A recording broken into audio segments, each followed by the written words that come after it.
Hi வணக்கம். இன்றைக்கு ரவா தோசையும் ஆட்டெலும்பு பிரட்டலும் செய்வோம். ரவையை ஊற வைப்போம். தண்ணி விட்டு நான் 1.5 சுண்டு ரவை எடுத்து தண்ணி விட்டு ஊற வைக்கிறேன்.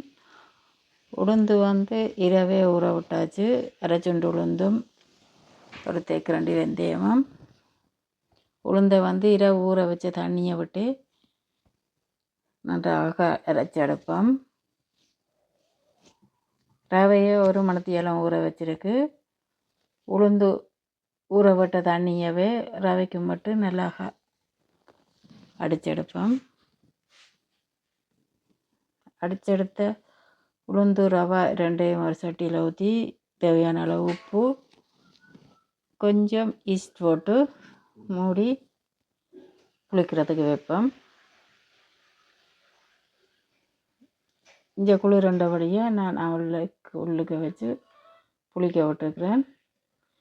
இதில் வெங்காயம் மிளகா உள்ளியெல்லாம் சேர்த்து தாளிப்போம். சோம்பு வெந்தயம் சேர்ப்போம். கிராம்பு கருவா அன்னாசிப்பூ சேர்ப்போம். கருவேப்பமில்லை பிரியாணியில் ரம்பையில எல்லாம் சேர்த்து நன்றாக தாளிப்போம். வெங்காயம் நன்றாக தாளித்த பிறகு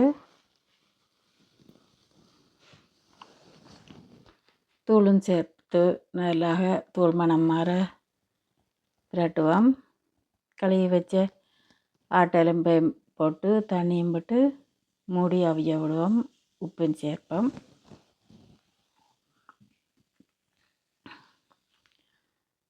எலும்பு நன்றாக அவிந்ததும் கத்தரிக்காய் உருளைக்கிழங்கு சேர்த்து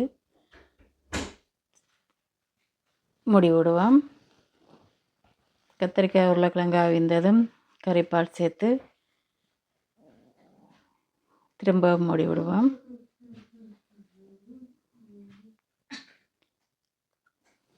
கருவேப்பமில்லை சேர்ப்போம். இறக்கும் தருவாயில் இறைச்சி சிறக்கத்தூள் தேசிப்புளி விட்டு மூடி இறக்குவோம்.